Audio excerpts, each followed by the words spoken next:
ሰላም ጤና ይስጥልን ውድ የቻናላችን ተከታታዮች የፕሮግራማችን ቤተሰቦች ይህ አብዲራዋ ቲዩብ ነው። ፕሮግራማችንን ላይክ በማድረግ እንድትጀምሩ አዲስ የሆናችሁ ሰብስክራይብ በማድረግ ለዚህ ቻናል ቤተሰብ እንድትሆኑ እንዲሁም ይህንን ፕሮግራም ከሀገር ውጭ የምታደምጡ ውድ የቻናላችን ተከታታዮች እንደ ሁሉ ጊዜው በሱፐር ታንክስ ድጋፍ ታደርጉ ዘንድ ያክብሮት ግብዣችን ያቀርብን። በባል ማግስት እንግዲህ በድጋሚ ከ24 ሰዓት በኋላ ወደናንተ መመለስ ችለናል።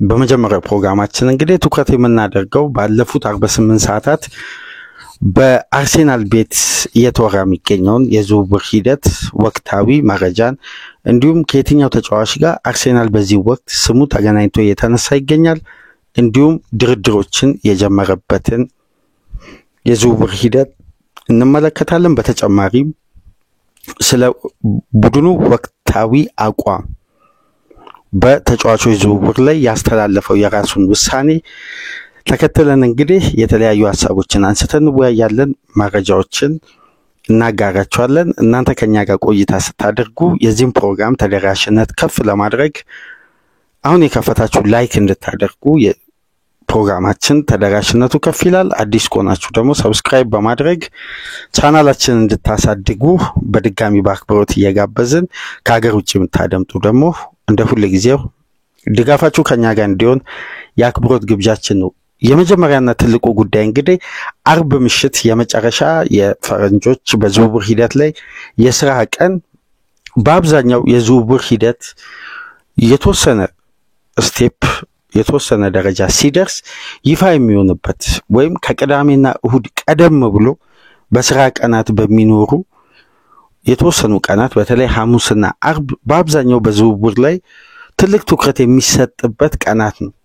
እነዚህ ሁለት ቀናትና ሳምንቱ ሙሉ ክለቦች ሲያደርጉበት የነበረውን ወይም ቆይታ ያደረጉበትን የዝውውር ሂደት በክለባቸው ሪፖርተር አማካኝነት ወይም ለትላልቅ ዘጋቢዎች ለውስጥ አዋቂዎች በሚወጣ መረጃ ይፋ ይሆናልና አርሴናል ያለፉትን ቀናት በነማን ዝውውር ላይ ትኩረት ሰጥቶ እየሰራ ይገኛል፣ እነማንን አስቧል፣ በተሻለ ደግሞ ቡድኑ ለቀጣይ የውድድር ዓመት ራሱን አጎልብቶ ክፍተቱን ችግሮቹን ደፍኖ በተሻለ ተፎካካሪነት እንዲቀርብ ለቡድኑ በአብዛኛው ትኩረት ተደርጎ የሚነሳው የአጥቂው ክፍል ነው።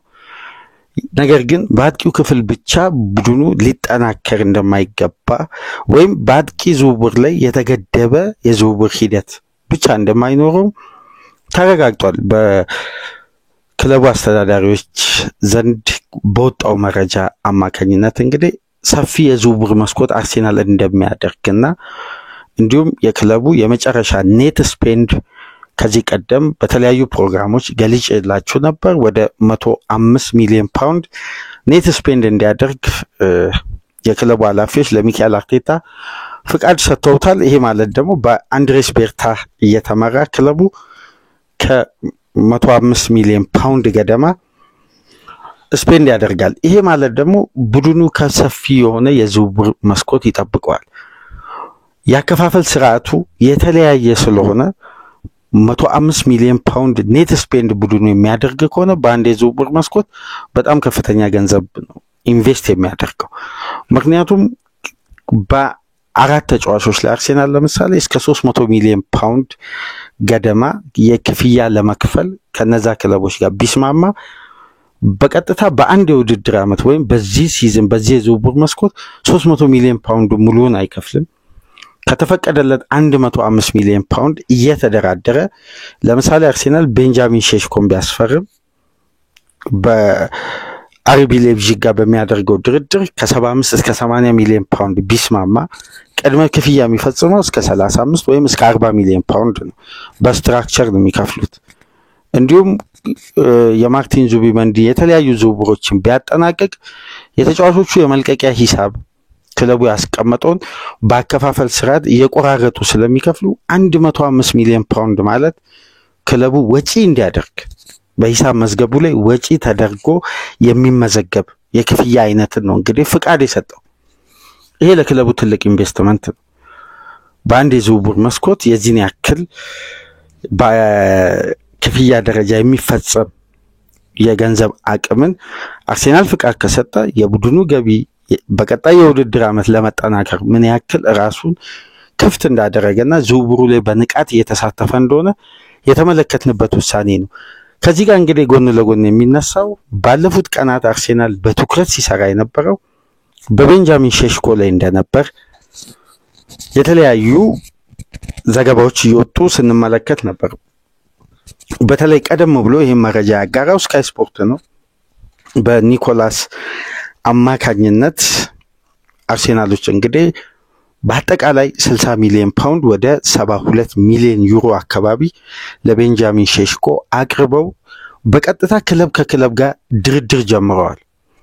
ከዛም በኋላ እንግዲህ እነ ፋብሪዚዮ እንዳረጋገጡት ከሆነ አድቫንሲንግ ስቴጅ ላይ መድረሱ፣ ይሄ ማለት በድርድሩ ላይ ሁለቱም አካላት ስለ ገንዘብ ክፍያው፣ ስለተለያዩ ሂደቶች፣ የቤንጃሚን ሼሽኮ ኮንትራት ጉዳይ እንደምታውቁት በሌፕዚግ ለመቆየት አምና ሲወስን የተወሰኑ የኮንትራት ማሻሻያዎችን ማድረጉና በተለይ በደሞዝ ክፍያው ላይ ተጫዋቹ መጀመሪያ በሌፕዚግ ከሚያገኘው 55,000 ዩሮ ወደ 80,000 ዩሮ ከፍ ስላለ ይሄ ደሞዝ ክፍያ ከፍ ባለ ቁጥር ኮንትራቱን የሚገዛው ክለብ ሲመጣ የሚያቀርበው ክፍያ በዛው ደረጃ ከፍ ይላል። ለምሳሌ አምና በዚህ ወቅት አርሴናል ሼሽኮ ማስፈረም ሲፈልግ ያቀረበው የነበረው የመጀመሪያ ክፍያ 46 ሚሊዮን ፓውንድ ነው። አሁን ግን ወደ 60 ሚሊዮን ፓውንድ ነው ቡድኑ ያቀረበው። በሁለቱ ሂሳቦች መሃል ሰፊ የሂሳብ ክፍተት አለ፣ ልዩነት አለና የአሁኑ የዝውውር ሂደት ግን ክለብ ከክለብ ጋር የተደረገ ቀጥተኛ ድርድርና እንዲሁም የተጫዋቹ ፍላጎት የታከለበት ድርድር እንደሆነ ነው ከነ ፍሎሪያን ፕላተንበርግ እና ቤን ጃኮብስን እንዲሁም ፋብሪዚዮ ሮማኖ እንደገለጸው ከሆነ በሁለቱ ወገኖች መካከል የተደረገው የመጀመሪያ ዙር ድርድር በበጎ ቢጠናቀቅም ነገር ግን አርሴናል አሁን ካቀረበው ክፍያ የተሻለ ማሻሻያ አድርጎ ከ82.5 ሚሊዮን ዩሮ በላይ አርቢ ላይፕዚግ ይፈልጋልና ተጫዋቹ ወደ አርሴናል ለመዘዋወር ፍጹም ፍላጎት አሳይቷል። የግል ጉዳዮችን እንግዲህ በየትኛው መመዘኛ እስካሁን ከአርሴናል ጋር ተነጋግሮ ስምምነት ላይ ባይደርስም ተጫዋቹ ግን ወደ አርሴናል መዘዋወር እንደሚፈልግ ፍላጎቱን አንጸባርቋል። እንዲሁም ሌፕዚግ ይህም ፍላጎት መነሻ በማድረግ ነው እንግዲህ ከአርሴናል ጋር ለመደራደር ወደ ጠረጴዛ ያወረዱትና የመጀመሪያ አድቫንስ ድርድር ተደርጓል። ከስምምነት ላይ ባይደረስም ስምምነታቸው ወይም በቃላት ደረጃ የተፈጸመም ስምምነት ባይኖርም ጠለቅ ያለ ድርድር በሁለቱ ወገኖች መካከል መደረጉንና ቤንጃሚን ሼሽኮ ደግሞ በይበልጥ ወደ አርሴናል ለመዘዋወር ፍላጎት ማሳየቱ እንዲሁም በቀጣይ የሥራ ቀናት ከሰኞ ጀምሮ በግል አርሴናል ሼሽኮን እንዲያናግር አርቢ ላይፕዚግ ፍቃድ ሰጥቶታል። አሁን ትልቁ የዕለተ አርብ መረጃ ይሄ ነው። ላይፕዚግ ለመጀመሪያ ጊዜ ይፋዊ ድርድር ተጫዋቹ በራሱ ጥቅም በኩል በተለያዩ ሂደቶች ላይ ህጋዊ የሆነ ግንኙነት እንዲፈጽም ወይም ክለቦች ከበስተጀርባ ተጫዋቾችን አግኝተው አደራድረው ካስማሙ በኋላ ከክለብ ጋር የሚደረገው ድርድር በአብዛኛው ጊዜ የሚፈጅ የሚጓተት የዝውውር ሂደት ይሆናል። ለመጀመሪያ ጊዜ እንግዲህ አርቢ ላይፕዚግ ለቤንጃሚን ሼሽኮ ፍቃድ ሰጥቷል፣ ይፋዊ ፍቃድ ከአርሴናል ጋር እንዲደራደር። ይሄ ጉዳይ ደግሞ በቪክተር ጌሪኬስ ላይ ያለውን የአርሴናልን ፍላጎት ሺፍት እንዳደረገ ምንም እንኳን አሁንም ከስፖርቲንግ ሊዝበን ኃላፊዎች ጋር አርሴናሎች ግንኙነት ቢያደርጉ የተሻለ ጠንካራ ጥያቄም ፍላጎትም ድርድር የሚያሳዩት ከቤንጃሚን ሼሽኮ ጋር።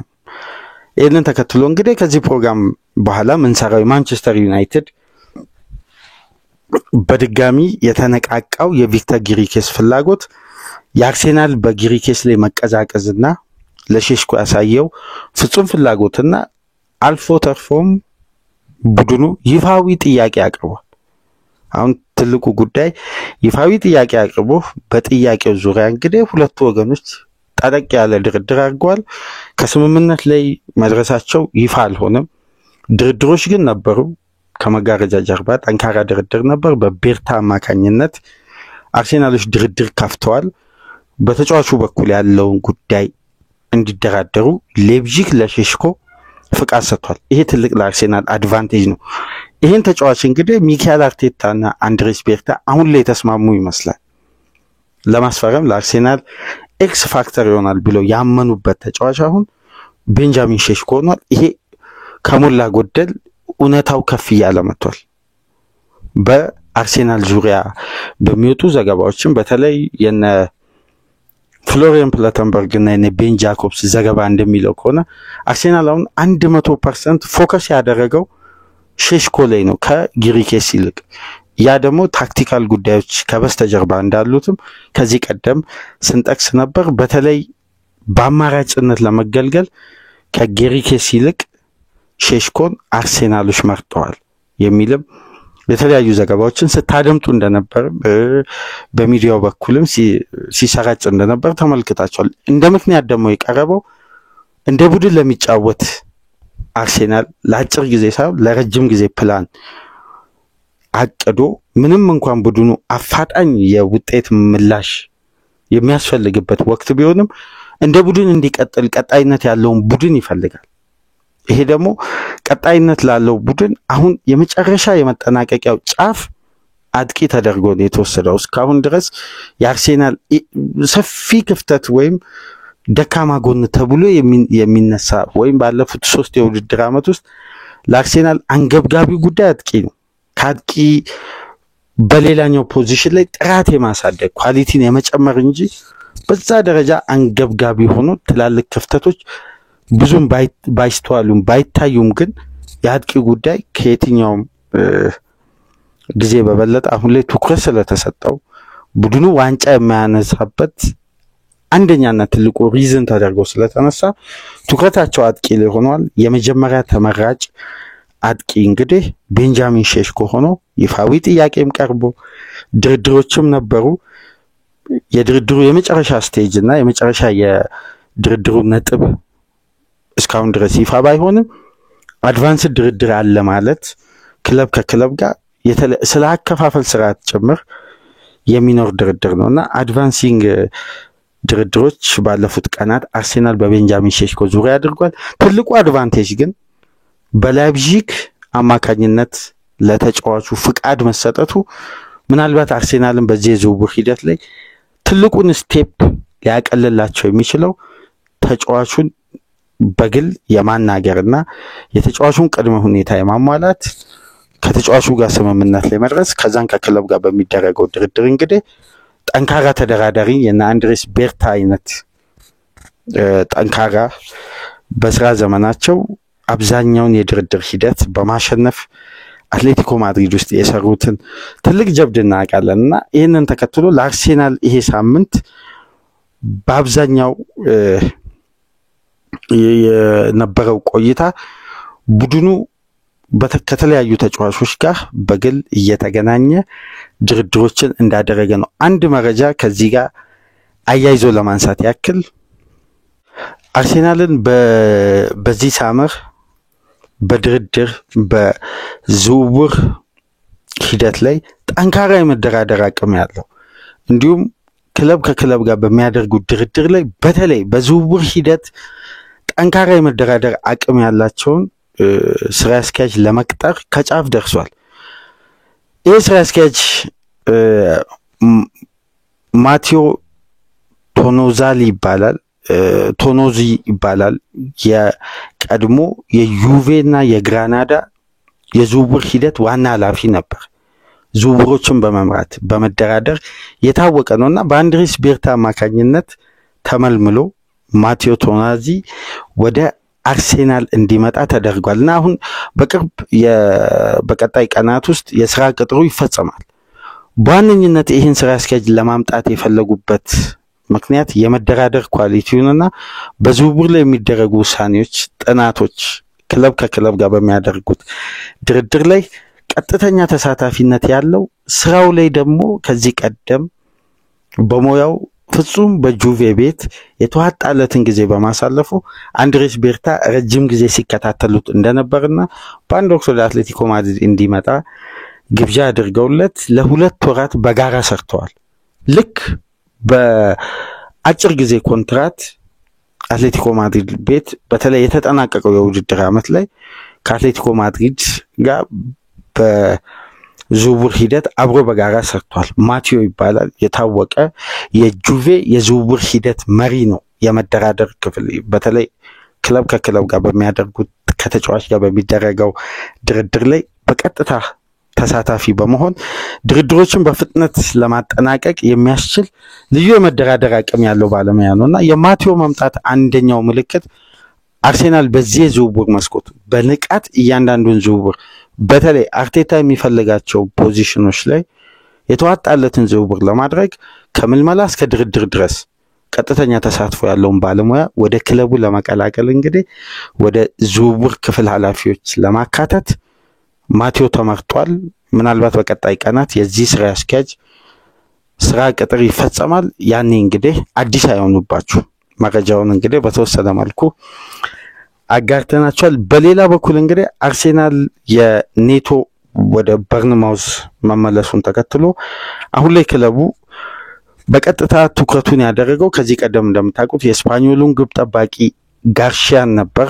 ተጫዋቹ እንግዲህ ወደ እንግሊዝ ከመምጣት ይልቅ እዛው በካታሎኒያ ለመቆየት ወስኖ ባርሳን ተቀላቅሏል። ይህንን ተከትሎ እንግዲህ አርሴናል በተጨማሪ ሌሎች ግብ ጠባቂዎችን ያለፉት ቀናት ሲመለከት ቆይቶ ለዴቪድ ራያ ጥሩ ቤንች ይሆናል ወይም ከዴቪድ ራያ ጋር ኮምፒት አድርጎ ቦታው ላይ ጥሩ ፉክክር ሊያሳዩ ይችላሉ ብሎ አርቴታ ካመነባቸው ግብ ጠባቂዎች አንዱ የቼልሲው በበርንማውዝ በውሰት የቆየው ኬፓ አሪዛባላጋ አሁን የአርሴናል ትልቁ ትኩረት ሆኗል። ይሄ ስፔናዊ የባስክ ተወላጅ የቀድሞ የቢልባኦ ግብ ጠባቂ የቼልሲ ንብረት የሆነው በተጠናቀቀው የውድድር ዓመት ከበርንማውዝ ጋር ጥሩ ብቃቱ መልሶ እንዳገኘ ሲነገርለት የነበረው ኬፓ አሪዛባላጋ እንግዲህ የአርሴናሎች ተቀዳሚ ምርጫ ሆኗል። ሁለተኛ ግብ ጠባቂ ለማድረግም እንዲሁም ከዴቪድ ራያ ጋር ጥሩ ፉክክር ያደርጋል ተብሎ የታመነበት አሁን አርሴናሎች ትኩረት ያደረጉት ለሁለተኛ ግብ ጠባቂነት የመጀመሪያ ምርጫቸውን ኬፓ አሪዛባላጋ አድርገዋል። በቀጣይ ቀናት እንግዲህ አንዳንድ ድርድሮችና ጥያቄዎች ይኖራሉ።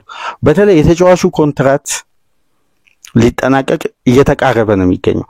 እንደምታውቁት በተመሳሳይ ዓመት ነው ከአሊሰን ቤከር ጋር ወደ ቼልሲ የተዘዋወረው። ጥሩ ጊዜያት አልነበሩትም ከቼልሲ ጋር። ይሄ ግብ ጠባቂ እንግዲህ የዓለማችን ውዱ ግብ ጠባቂ ነው። አሁን ላይ መልቀቂያውን ዋጋ ቼልሲዎች እንግዲህ 14 ሚሊዮን ፓውንድ እያሉ ነው።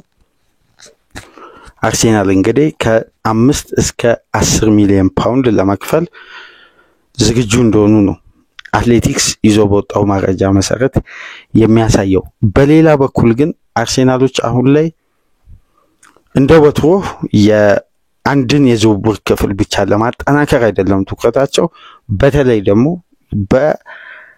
በአጥቂ አማካይ በኩል ቡድኑ በድጋሚ ወደ ገበያ ሊወጣ የሚችልበትም እድል እንዳለ ስካይ ስፖርት እየዘገበ ነው የሚገኘው። በተለይ ያለፉትን ጊዜያት በተከታታይ የአርሴናል ኃላፊዎች ወደ ቪላ በመደወል ስለ ሞርጋን ሮጀርስ የኮንትራት ሂደት፣ ስለ ውል ማፍረሻው አንዳንድ ቅድመ ሁኔታዎችን ለማወቅ ጥረት እንዳደረጉና ይሄ ተጫዋች የአርሴናል የዚህ ዝውውር መስኮት ትልቁ ፕላን እንደሆነ እየተዘገበ ነው። ሞርጋን ሮጀርስ እንደምታውቁት በቼልሲ በሊቨርፑል ከዚህ ቀደም ይፈለግ ነበር።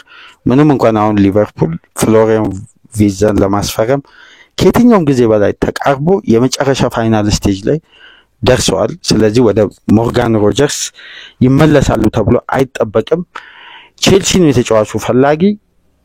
አሁን የለንደኑ ሌላኛው ክለብ አርሴናል በይፋ የሞርጋን ሮጀርስን ዝውውር ተቀላቅሏል። ይሄ ምናልባት ከአጥቂው ዝውውር ውጪ የሚደረግ በፊት መስመር በኩል ከታቀዱ ዝውውሮች ውስጥ የክሬቲቪቲ አቅምን ለመጨመር አርሴናል በአማራጭነት ያለውን የስኳድ ጥልቀት ለማሳደግ ከታቀዱ ተጫዋቾች መካከል አንዱ ሞርጋን ሮጀርስ ነው። የተጫዋቹም የመልቀቂያ ዋጋ እስከ 70 ሚሊዮን ፓውንድ ይጠጋል ተብሎ ይጠበቃል።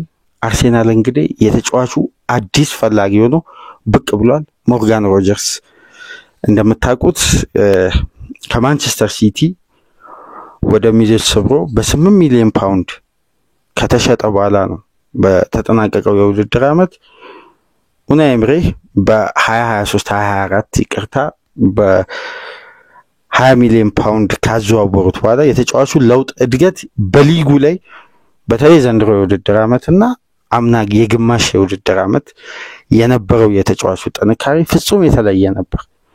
አሁን የአርሴናሎች አዲስ ትኩረት ሆኗል።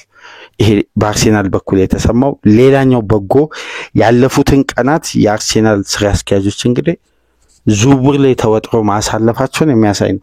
ምናልባት የቤንጃሚን ሼሽኮ የድርድር ሂደት በተሻለ ስቴጅ ላይ እንደሚገኝ በተደጋጋሚ መረጃዎችን እየተመለከትን ነው። በተለይ የሚረር ዘጋቢ ጆንስ እንደሚለው ከሆነ አርሴናሎች ቆርጠዋል በሼሽኮ ላይ ከጊሪኬስ ይልቅ በሼሽኮ ላይ ፍጹም ፍላጎታቸውን አሳይተዋል። ጥያቄዎችን በተደጋጋሚ ለሌፕዚግ አቅርበዋል ነው የሚለው። ይሄ ጉዳይ እንግዲህ በተለያዩ ዘጋቢዎች ዘንድ ተመሳሳይ አይነት መረጃ እየወጣ ነው። ይሄ ደግሞ የመረጃውን ተቀባይነት ወይም እምነት ከፍ ያደርጓል። በታመኑ ዘጋቢዎችም እንዲሁም እንደ ሩመርስ ይዘው በሚወጡ ጻፊዎችም ዘንድ ተመሳሳይነት ያለው ዘገባ ነው እየወጣ የሚገኘውና ያለፉትን ቀናት የአርሴናል ኃላፊዎች እንግዲህ በእነዚህ ዝውውሮች ተወጥረው ነው ያሳለፉት። በክለቡ የሚደረገውን የኮንትራት የማራዘም ጉዳይ እንግዲህ አርሴናሎች የመጀመሪያ በር የከፈተው ጋብሪኤል ማጋሌሽ ሆኗል። እስከ 2029 የሚያቆየውን አዲስ ኮንትራት ፈርሟል። ይሄ ተጫዋች እንደምታውቁት ከአልናስር ጠንከር ያለ ፍላጎት ከጥሩ የደሞዝ ክፍያ ጋር በጥር የዝውውር መስኮት ጥያቄ ቀርቦለት ውድቅ ማድረጉ ይታወቃል። አርሴናሎች እንግዲህ ፈጠን ብለው በዚህ ዝውውር ላይ እርምጃ በመውሰድ ተጫዋቹን በአርሴናል ቤት ለተጨማሪ ቀጣይ 4 የውድድር ዓመት ለማቆየት አዲስ ኮንትራት አስፈርመውታል እና የሌሎች ተጫዋቾችን ኮንትራት ጉዳይ በቀጣይነት አርሴናል ለማጠናቀቅ ጠንክሮ እየሰራ እንደሆነ ተያይዞ ተነስቷል። ነገር ግን ዘ ታይምስ ከቀናት በፊት በተለይ በጁን 5 አንድ ዘገባ ምሽት ላይ ተመልክቼ ነበር። በታይምስ አማካኝነት እንግዲህ ዘገባዎች ሲወጡ ተቀባይነታቸው ከየትኛው ሚዲያ በላይ በእንግሊዝ ከፍ ይላል። ይሄ ዜና ማዕከል እንግዲህ ከክለቦች በቀጥታ በሚያገኘው መረጃ ነው ሰፊ ዝርዝር ጉዳዮች የሚጽፈውና በዚህ የዝውውር መስኮት አርሴናል አሁን ላይ 5 ተጫዋቾችን ለመሸጥ ከተለያዩ ክለቦች ጋር ቅድመ ድርድር ጀምሯል። ካርሎስ ቬላ፣ ሎኮንጋ፣ ጂቼንኮ፣ ያኮቭ ኪቪዮርም ጭምር ነው የሚለው እና ሪስ ኒልሰን አሁን ላይ ከክለቡ ቀደም ብለው እነዚህ 5 ተጫዋቾች ለሽያጭ ወጡና ከተለያዩ ክለቦች ለአርሴናል ጥያቄ ቀርቦለት ድርድር ላይ ነው የሚገኘው። በተለይ የያኮቭ ኪቪዮር እና የአሌክሳንደር ዚልቼንኮ ወደ ፍራንስ ሊግ የመሄድ እድል እንዳላቸው ዘገባው አያይዞ አንስተዋልና ይሄ በአርሴናል በኩል እንግዲህ በዚህ ሳምንት ከወጡ ዘገባዎች ውስጥ ተጠቃሽ ነው። ሼሽኮን፣ ሞርጋን ሮጀርስን የተለያዩ ተጫዋቾችን እንግዲህ አርሴናሎች ያለፉት ቀናት በእነዚህ ተጫዋቾች ዙሪያ የራሱን የሆነ ጥረት ሲያደርግ እንደቆየ ነው። በአጠቃላይ ይሄ ሳምንት ውስጥ አርሴናል ከሰኞ እስከ አርብ ባሉት ቀናት ውስጥ በስራ ቀን በዝውውር ላይ ያሳለፈበት ሂደት ይሄን ይመስላል። ነገር ግን አንድ መረጃ በማርካ በኩል የተሰማ አንድ መረጃ ነበር። ይሄ መረጃ ምናልባት ከስፔን ሚዲያ ብቻ መሰማቱ የጉዳዩን ተቀባይነት ወይም የዚህ መረጃ ግዝፈት አሳንሶት ሊሆን ይችላል። ትኩረት ሳይሰጠው እንዲታለፍም ምክንያት ሆኖ ሊሆን ይችላል። ነገር ግን እንደ መረጃ ላጋራችሁ። ከዚህ ቀደም አንድ የሪቬሎ ዘጋቢ በባስክ ከተማ የሚኖር የናሽናል ስፔን የሬዲዮ ጣቢያ የአየር ሰዓት በአንዳንድ ፕሮግራሞች ላይ ስለ ስፔን ብሔራዊ ቡድን የሚሰራና በባስክ ከተማ ስለሚኖሩ ስፔናውያን ተጫዋቾች ዶክመንተሪ በመስራት የሚታወቅ ዘጋቢ ነው። እሱ እንደሚለው ከሆነ ከማርቲን ዙቢመንዲ ጋር በነበረው ቆይታ ስለ አርሴናልም ዝውውር ስለ የትኛውም ዝውውር ተጫዋቹ ይፋዊ ምላሽ አለመስጠቱ የዝውውር ሂደቱን አሁን ለሚገኝበትን ስቴጅ 100% እንዳልተጠናቀቀ ዝውውሩም በተባለለት ደረጃ ወይም የአርሴናል ንብረት የመሆን እድሉ 100% የተረጋገጠበት ሂደት እንደሌለ ነው። ይሄ የባስክ ከተማ የሬዲዮ ጣቢያ ቢሰራ የሪቬሎ ሪፖርተር ከዙቢሜንዲ ጋር ቆይታ ባደረገበት ወቅት ያወጣው መረጃ አንዱ ይሄ ነው። ነገር ግን አሁን ማርካ እንደሚለው ከሆነ አርሴናል በማርቲን ዙቢሜንዲ ዝውውር ላይ የተሻለው ቡድን ነው። ነገር ግን ማድሪድ ዝውውሩን ሃይጃክ መጥለፍ ከፈለገ ዝውውሩ የመጨረሻ ፋይናል ስቴጅ ወይም 99% የተጠናቀቀ ዝውውር አይደለም ነው የሚለው። እንግዲህ እነ ማርካ ማለት ሪያል ማድሪድ ሲተነፍስ አብረው የሚተነፍሱ ጋዜጦች ናቸው። በየትኛውም መመዘኛ ስለ ማድሪድ ፖዚቲቭ ነገር ለመጻፍ ከድክመት ውስጥ ፖዚቲቭን ማውጣት የሚፈልጉ ናቸው። የዜናውን ተቀባይነት የዛን ያክል ከፍ ያለ ባይሆንም መረጃው እንደሚለው ከሆነ የወጣው መረጃ ስንመለከት ማድሪድ ከፈለገ ነው የሚሉት አሎንሶ ዙቢሜንዲ የሚፈልግ ከሆነ። ነገር ግን አሁን ማድሪድ ደግሞ እየሰራ የሚገኘው ስቴለርን ለማዘዋወር ነው፣ የስቱትጋርትን አማካይ እና ፋብሪዚዮ እንደሚሉት ከሆነ። ነገር ግን አሁንም አልተጠናቀቀም ያዘውበር። ማድሪድ ታይሚንግ የሚጠቀም ከሆነ ተጫዋቹን የማስፈረም እድል አለው የሚል ዘገባ ምሽት ላይ ይዘው ወጥተው ነበር። በዛ ዘገባዎች ደግሞ ከተመለከትነው ጉዳዮች መካከል ሮድሪጎ በራሱ ፍቃድ ማድሪድን ለመልቀቅ ፍላጎት ካሳየና ማድሪድም ተጫዋቹን ለመሸጥ ከወሰነ በገበያው ላይ በማርኬቱ ላይ ሮድሪጎ የሚገኝ ከሆነ የተጫዋቹ አንደኛ ፈላጊ ሆኖ ብቅ የሚለው ወይም ተጫዋቹን ለማስፈረም ከዚህ ቀደም የተለያዩ ጥረቶችን ሲያደርግ የነበረው አርሴናል ነው። ምንም እንኳን ቼልሲ ጎን ለጎን ዝውውሩን ቢቀላቀልም አርሴናል የሮድሪጎ ጠንካራ ፈላጊ ነው የሚልም ዘገባ አያይዞ አውጥቷል። ይህንን እንግዲህ ከእንግሊዝ ሚዲያ የትኛውን የመረጃ ምንጭ ላይ በተለያየ ሰዓትና ጊዜ አገላብጬ ሞክሬያለሁ። የትኛውም የእንግሊዝ ሚዲያ ይዞት አልወጣም። ማርካ ነው ይዞ የወጣውን። እንግዲህ እነ ሞንዶ ዲፖርቲቮ ኤል ቼግኒቶ ምናምን የሚባል ለሪያል ማድሪድ ቅርብ የሆኑ ዘጋቢዎች ይህን ሪፖስት አድርገውታል። እስቲ ገብታችሁ ተመልከቱ። ነገር ግን የስፔን ሚዲያ እንደሚለው በአብዛኛው የዝውውር ሂደት ላይ አንዳንድ ጉዳዮችን ዝውውሩ ላይ የሆነ ጫና መፍጠር ይችሉበታል። ለምሳሌ በቀላሉ ለማንሳት የፍሎሪያን ቪዝ ዝውውርን ተመልከቱ። ያለፈው ሳምንት የሊቨርፑል ደጋፊዎች በቀጥታ ለክለቡ ዌብሳይት ኢሜል እስከሚያደርጉ ድረስ ማድሪድ ዝውውሩን ለመጥለፍ ከጫፍ ደርሷል ብሎ ሞንዶ ዲፖርቲቮ ነው የጻፈው። ከዛን ይሄን መረጃ ይዞ ወጣ። ነገር ግን ማድሪድ ፍሎሪያን ቪዝን ለማዘዋወር በተለይ ከባየር ሙኒክ ጥያቄ ቀደም ብሎ ማድሪድ ለተጫዋቹ ጥያቄ አቅርቦ ነበር። ነገር ግን ተጫዋቹ አሁን ላይ ወደ ስፔን የመሄድ ፍላጎት እንደሌለውና በጀርመን ለመቆየት መወሰኑን ለማድሪድ ኃላፊዎች ቀደም ብሎ ከባየር ሙኒክ በፊት አሳውቆ ማድሪድ ዝውውሩን ትቶታል።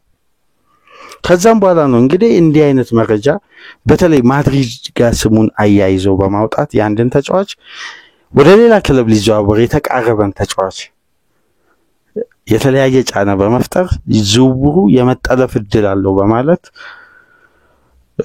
ፈላጊ ክለብ ወይም ተጫዋቹን ሊያዛብር የተቃረበ ክለብ ላይ ጫና በመፍጠር እነዚህ ሚዲያዎች ይታወቃሉ። ለምሳሌ ከዚህ ቀደም በጥር የዝውውር መስኮት ነው አርሴናልና ዙቢሜንዲ በቃላት ደረጃ ከስምምነት ላይ ደርሰው ሁለቱ ክለቦች ደግሞ በአከፋፈል ስርዓቱና በተለያየ ሂደት ላይ ስምምነት ላይ ደረሱት። ተጫዋቹ ወደ አርሴናል ለመዘዋወር ለአርሴናል ኃላፊዎች ፍቃድ ሰጥቷል፣ ደስተኛ ሆኗል። ለሚካኤል አርቴታ ቡድን ለመጫወት የተለየ ፍላጎቱን ገልጾ አርሴናል ከሶሲዳድ ጋር እንዲስማማ ምክንያት ሆኖ የዙቢሜንዲ ፍላጎት ነው። ወደ ሊቨርፑል ያልተዘዋወረው ደግሞ ተጫዋቹ እዛው በሶሲዳድ መቆየት ስለፈለገ ነው። ስለዚህ የተጫዋቹ ውሳኔ ወሳኝነት ነበረው በዚህ ዝውውር ላይ።